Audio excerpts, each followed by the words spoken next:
Good morning. Yes, it's 4:44 a.m.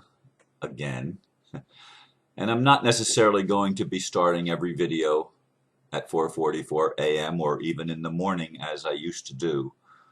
It could happen anytime during the day that I decide that it needs to happen. And as I sat in the meditation room this morning, the words of today's title came to me, and it was like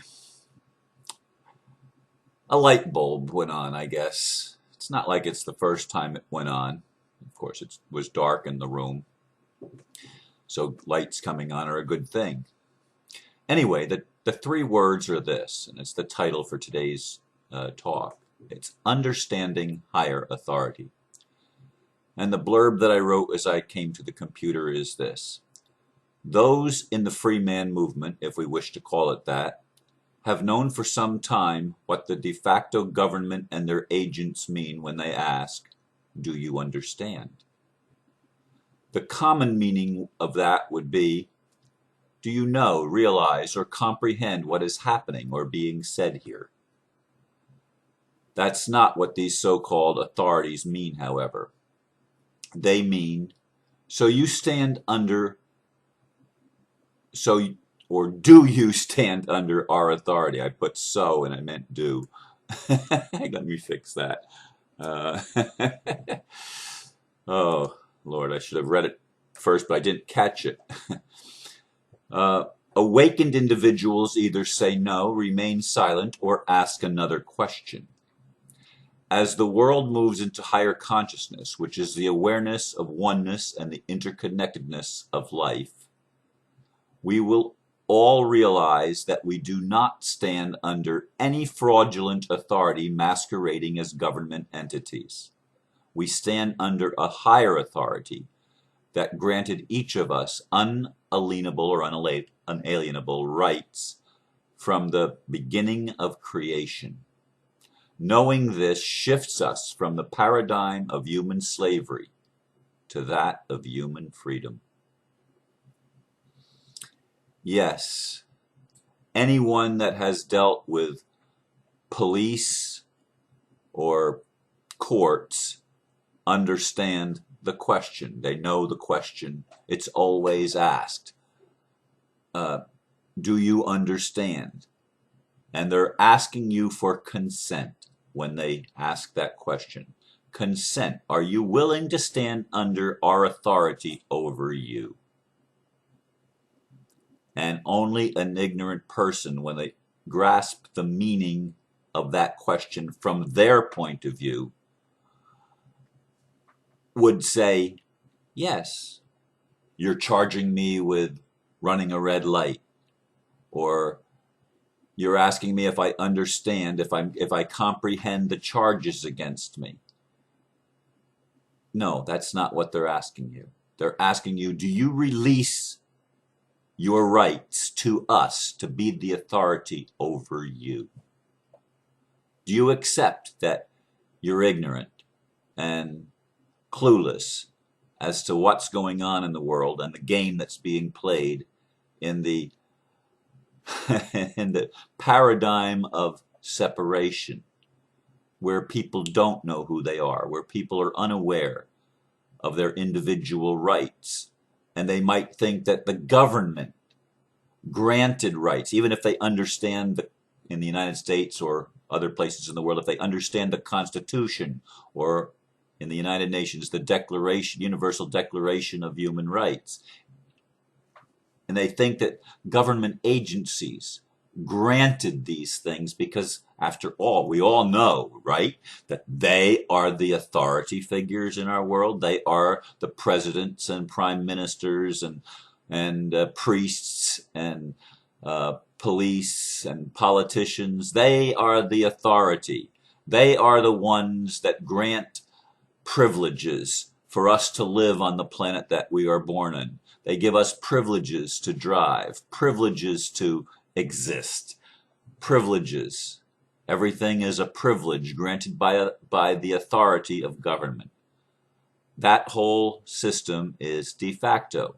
It has masqueraded as authority, but it had no real authority except through the ignorance of the people that consented without realizing they were even consenting. We live in a time of awakening. We live in a time of greater realization, and the greatest realization of all is the realization that each of us was born free. And we had to learn slavery. Slavery is not something that is a natural thing. It's something that is imposed from outside.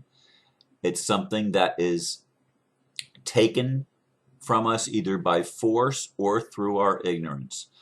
And the easiest way for authority figures to claim authority is by keeping us ignorant, by keeping us in the dark and not knowing who we are. The greatest gift you or I or anyone can give to ourselves is to realize that the Creator at the very beginning of creation separated the creation into individuals, individual expressions, each having the ability to perceive on its own life, especially sentient beings like humanity. Humanity and extraterrestrials and angels are sentient beings. Okay, beings that have self-awareness. That's what's meant by sentient. We have self-awareness. We don't know how much awareness most animals have, or plants, or other elements and creation entities. We don't know for sure how much they have. We might suspect that dolphins and pigs and dogs and some of the higher mammalian, or yeah, dolphins are mammals too. Some of the higher mammalian species on Earth have a higher intelligence and might have some self-awareness. We don't know that though, because we can only really know ourselves as what we are in creation. And we have long not recognized. We are aware that I am. We are aware that I exist. We hurt, and we know that animals hurt. We know that plants can hurt. We know that from things that we've learned in our modern era, we've known and learned certain things about our creation and about the beings and things around us, the other entities, animals and stuff around us. We've learned certain things. But the most important thing to learn is what the ancient wisdoms from Greece said, from the temple of was it the temple of Delphi or Apollo or whatever, know thyself. Okay, the famous thing from Aristotle and Socrates and Plato and those ancient seers and sages from that era of time. And I'm sure it's much more ancient even than they were, because the whole thing here, the whole meaning is to know ourselves. Once we realize who we are, the game of slavery is over. You can't submit yourself to someone else's authority that has no authority over you when you take authority over yourself, recognizing that in your being, in your very being, is the higher authority that granted, as the writers of the Declaration of Independence said on July 4th, 1776, we hold these truths to be self-evident, that all men are created equal and endowed by their Creator with certain unalienable or unalienable rights, that among these are life, liberty, and the original one, I understand, was property, but then they changed it to pursuit of happiness. We are all granted by our Creator in this creation with absolute sovereign rights of self-determination, the right to travel, the right to be, the right to do whatever we want. And there were only three, as we understand it now, three basic universal laws: do no harm, cause no loss, and do not violate the free will of another.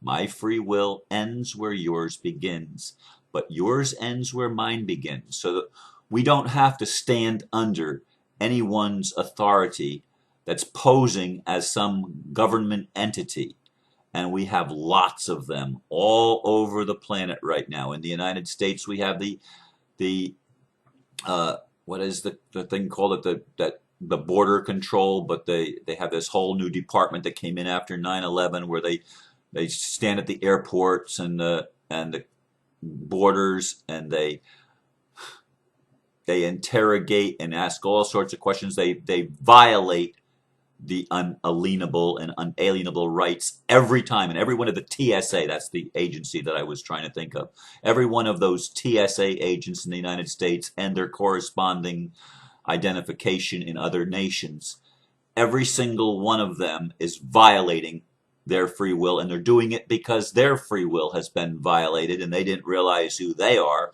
or otherwise they wouldn't take that job in the beginning. They would not accept the violation of another. They're breaking the law, the natural law of standing under themselves higher authority. They're taking a lower authority and saying, well, this is my boss, this is what I'm told. Well, we learned after the Second World War that claiming, well, I was just following orders.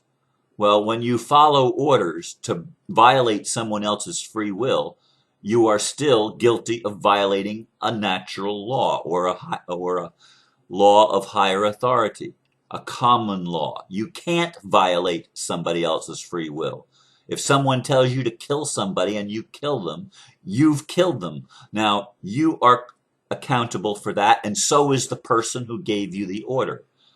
But it all stems from human ignorance, because ultimately we all give our authority away by not knowing who we are and by not standing in the truth. Whenever we stand in lies and we lie to each other and we try to manipulate and coerce and use each other to our own advantage, when we stand in that kind of mentality, when we stand in that kind of consciousness, we are giving our power away, even if we think that we are the authority and have the natural right or the God-given right to do it, as the kings of earth and the politicians from those kings and the priests and stuff. They think they have a God-given right to rule over this earth, which is why they wanted to create a new world order where ignorance is personified everywhere and the population is kept minimal to serve this elite establishment that claims to have the authority of God.